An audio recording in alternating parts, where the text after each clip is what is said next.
Hey gamers, what's up and welcome to Gamer Life. On today's episode, I'm going to be taking a look at XenoShyft, or XenoShyft, how you want to pronounce it, Onslaught. XenoShyft Onslaught is a 1 to 4 player deck building co-op game that takes 1 to 2 hours to play. Players represent different parts of the Nortec Corporation that are trying to mine the specific planet for its resources. I believe they call it XenoShyft. I think I'm pronouncing that right, I don't know. So let's take a look and I'll tell you what I think. So here's a basic setup for XenoShyft. You have your main board, your item board, and these here are the player boards in which they will be deploying their units, and this is where the enemy waves are going to be going in. The object of the game is to survive 9 rounds before the HQ drops to 0 hit points. This is the tracker for the base. If the base ever reaches 0, you lose. At the end of the 9th round, if the base still has at least 1 hit point left, you survive. It tracks it here in waves. There are 3 rounds per wave. Wave 1, Wave 2, and Wave 3. You just want to use one of these tokens that they provide you here to keep track of it. So just like with any deck builder, players will start with their own deck. They will get 6 of the $1 XenoShyft cards and 4 of the militia cards.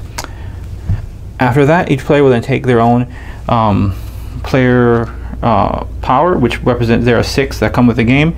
Each one represents a different part of the Nortec Corporation. You have ones such as the barracks, the command center, the weapons research, science lab, med bay, and the armory. Now each one will also have 2 unique cards for that specific section of the Nortec, such as the barracks, for example. Sorry, the armory. They add 2 pulsar lasers, or the weapons research add 2 of the spark jumpers. So after that, the players will then take their starting lanes and the starting decks. After that, they will then draw 6 cards, and they will then proceed to the main game round, which they will then buy whatever they want. Now here's one thing that's really cool about this game. At the start of the buy round, everybody will get one of these automatically into their hand. On top of that, anything that they buy from anywhere will go directly into their hand. It doesn't go into the discard like a normal deck builder. This top half here, these 2 cards are available within the Wave 1. So there's the first 3 rounds, and in the next 3 rounds you can buy the Wave 2 stuff. In the next 3 rounds you can buy the Wave 3 stuff. Items cost, right here is how much they cost. 2. Every character has a power and a health. Now in this game, units hold their damage. That's why they give you these tokens here. And if any character has an ability, if you use it on your turn, you then would put one of these blue tokens down. It's slightly better than tapping them, because you want to see what's on that card. Now also, what's pretty cool is that you can, when you're buying, after you finish buying, you can then place anything that you bought in your lane. Also, what you can do is you can also place stuff into another player's lane. Now once you do that, that becomes their card from now on. So in case they have a bad draw, you can buy stuff and give it to them. And you can also equip stuff that you bought from the item area. Like, for example, here's the spark jumper. The spark jumper gives you +1 power and has a special ability. When equipped, this trooper deals damage before the enemy's attack. So it's kind of like first strike in Magic. And each trooper can have 1 piece of weapon and 1 piece of armor. After that's done, you would then deal out, depending on the wave 1, Wave 2, and Wave 3. You deal out 1 card face down until all the enemy all the enemy boards have been filled up.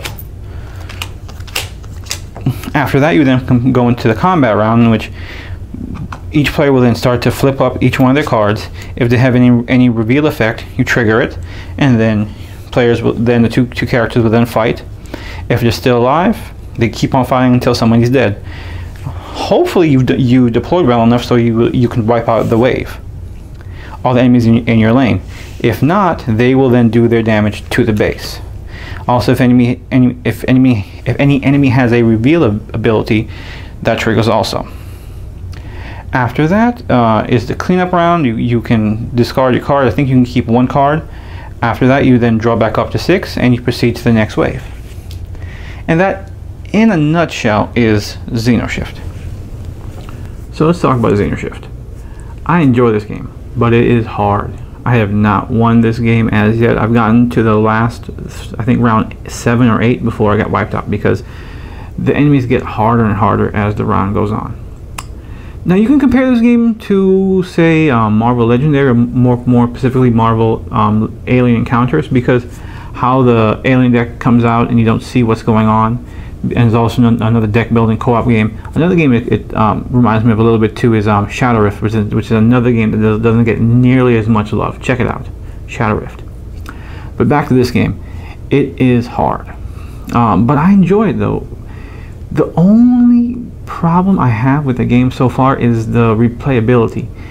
It's the same game every time. You have to survive to wave 9, and with other games out there, such as Marvel Legendary and Marvel Alien Encounters, that has a variety of play modes and play styles, this one is the same, and the main board is the same. You're still going to buy the same troopers and the same rangers and militia in round 1, 2, and 3, and then you move on to the stormtroopers, the field medic, and the paratroopers in the following wave, and in the final wave you have the battle suits and stuff. So it's the same thing every game. So that's what I think is going to hurt it in the long run. It's the same game, because especially at the same price point, I believe it's MSRP $60. You can get Marvel Legendary, Marvel Aliens for the same price, and there's more game in that box. I think this is a better game overall, because it does do some nice things in which you get the basic money every round. You get your starting hand plus an extra $1, and all the stuff you buy goes into your hand, and you can play cards from your hand to help your opponent, to help your friends, as well as deploy stuff into their lane so they can survive for that round, because you need them to survive for the round, because if they don't survive, the base is just going to get hammered, and it's going to really hurt your rate of survival. And what's also cool is the cards have their own upgrade mechanic, in which they'll thin themselves out the deck, because like in the $1 cards, after you get 3 of them in your deck in wave 2, you can discard them and you immediately upgrade to the $3 one. Just like the militia and the ranger, you can trash them or remove them from the game to purchase another unit for $1 less. So it has some very interesting mechanics, and I do like the way it's worked. Now I didn't get the chance to see some of the Kickstarter stuff.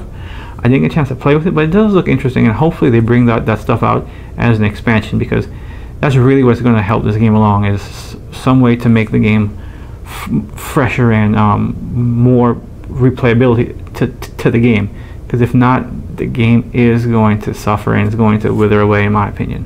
But so far I enjoy the game. I'm going to try again. I'm going to try trying with the easy mode, which is 20 points per player instead of 15. See if that helps out a little bit. Who knows, may or may not work, I don't know, but we'll give it a try. So but so far I'm going to keep the game and see what they do with it. It is by Cool Mini or Not. It's their first miniature game. I believe it's their first miniature game. I've only seen miniature games from this company. So that wraps up my review of XenoShyft Onslaught. Thanks for watching, and remember, I believe there's a game for everyone.